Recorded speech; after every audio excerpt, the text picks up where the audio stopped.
Depois, na quarta luta, temos Zeco o Estripador, o maior mistério de Londres, o maior assassino da humanidade, sendo um personagem muito frio e calculista, contra Hércules, o herói da Grécia, sendo o deus da fortitude e o herói da Grécia. É um semideus do panteão grego, sendo um personagem muito amável e que protege os mais fracos. Ambos os lutadores são opostos um do outro, tendo o herói no lado dos deuses, que seriam os vilões da obra, enquanto o assassino está no lado dos mocinhos, que seria a humanidade. Hércules está a lutar para ver se ganha e assim seu pai consiga poupar a humanidade, que seria Zeus, seu pai, enquanto o Zeco Estripador quer mostrar e quer ver se um deus pode sim sentir medo. Depois temos a luta de Raiden Tamamon, o maior lutador de sumo, contra o deus da destruição Shiva do panteão indiano. Ambos os lutadores estão a lutar pela sua honra, tendo Raiden estando lutando pelo sumo, família e sua casa, enquanto Shiva está lutando pela Índia e pelos deuses e pela sua casa. Ambos os lutadores têm um passado parecido, sendo Raiden nasceu com músculos muito fortes e que partiam os ossos muito facilmente. Ele foi de uma criança que nem podia andar para o maior lutador de sumo. Já Shiva foi de um deus desconhecido para o deus mais forte indiano e o deus que está no topo de toda a Índia. Raiden e Shiva, os dois são personagens amáveis e que amam lutar.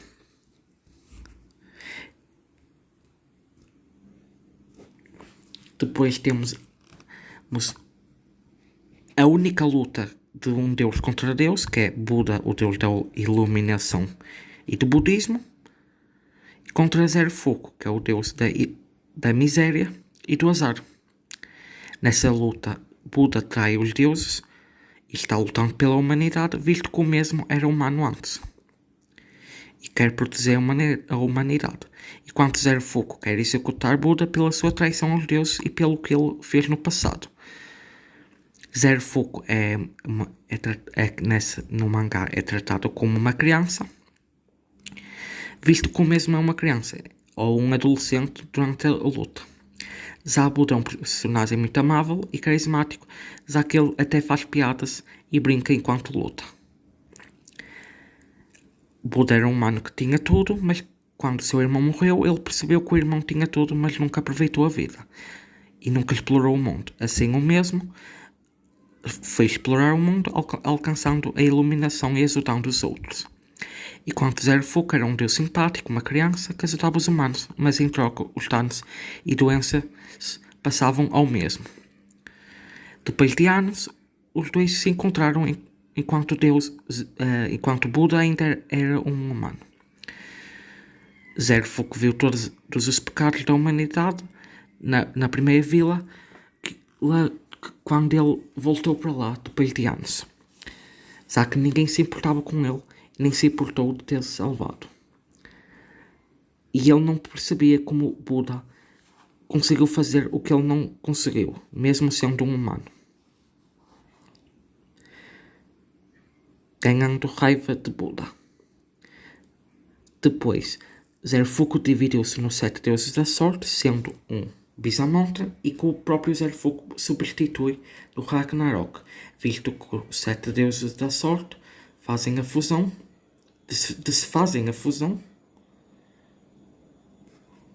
fazem uma fusão para se voltarem a ser Zero Foco. Assim, para o mesmo poder ter a sua vingança e fazer a punição divina a Buda. Na mesma luta temos Buda contra Razum, um deus contra um demónio, visto que na mesma luta, depois de Buda salvar Zero Foco, ensinar a ele que a felicidade é algo que não dá para dar para alguém, mas sim que se ganha. E por o Zero Foco ter sido usado como cobaia por Beelzebub quando criança, transforma-se no demónio Razon, o Lorde Demónio de Seis Paraísos, já que ele tinha sido usado como cobaia por Beelzebub. Razon é um demónio antigo que é um personagem sábio, mas que irrita-se muito fácil, que destruiu metade do Helheim, que seria o inferno na mitologia grega, e que agora está mais forte do que nunca e que o Buda vai ter que derrotar para tentar salvar Zero Foco. Qin Shi Huang contra Hades. Qin Shi Huang é o primeiro imperador da China e o homem que unificou toda a China, enquanto Hades é o deus do submundo da mitologia grega. Nessa luta, ambos os personagens são um bocado arrogantes, mas isso é por serem reis, fora isso, são bastante amáveis.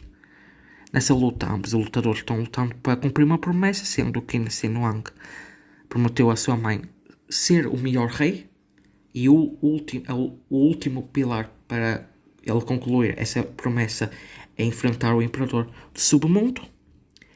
Já o Hades fez a promessa aos deuses de se vingar e vencer, tendo o Qin Shi Huang como último pilar, tendo os dois o mesmo motivo para lutar.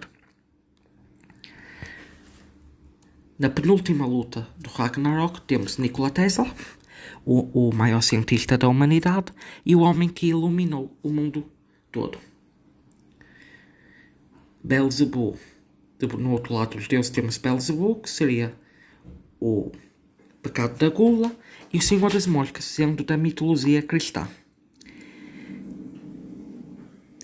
Nikola Tesla é um personagem muito carismático e que quer inspirar a humanidade a derrotar os deuses.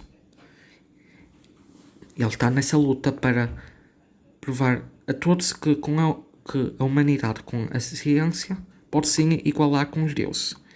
Enquanto Beelzebub é um personagem bastante deprimente, que quer morrer e que mostra-se sempre triste e sem nenhum sentimento, já que ele quer que alguém o mate e acabe com a sua vida.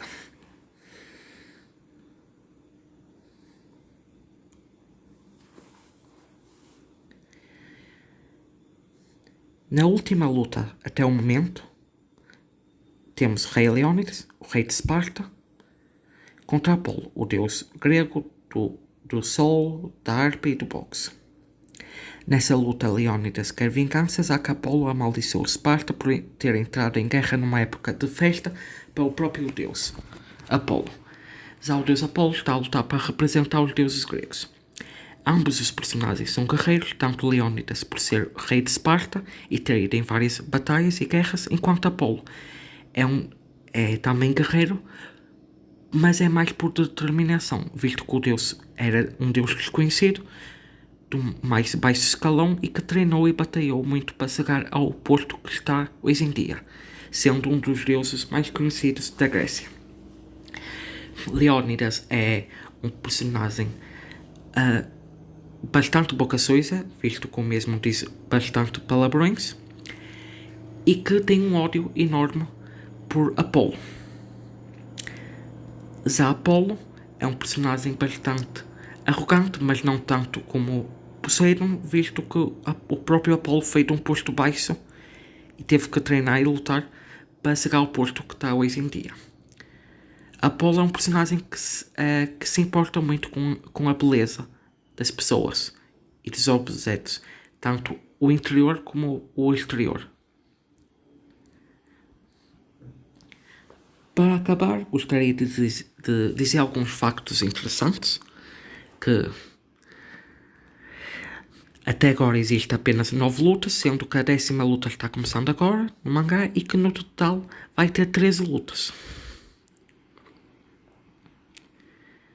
Existe outro mangás que contam a história de alguns lutadores, sem ser no torneio e sem eles antes de entrarem no Ragnarok, que, por exemplo, alguns seriam Lobo e Zeco Estripador.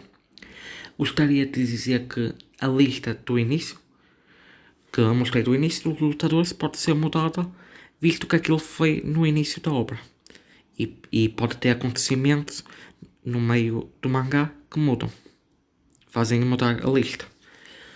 Os personagens da obra têm uma aparência única, tanto os humanos quanto os deuses, alguns até aparências que nunca vão estar à espera.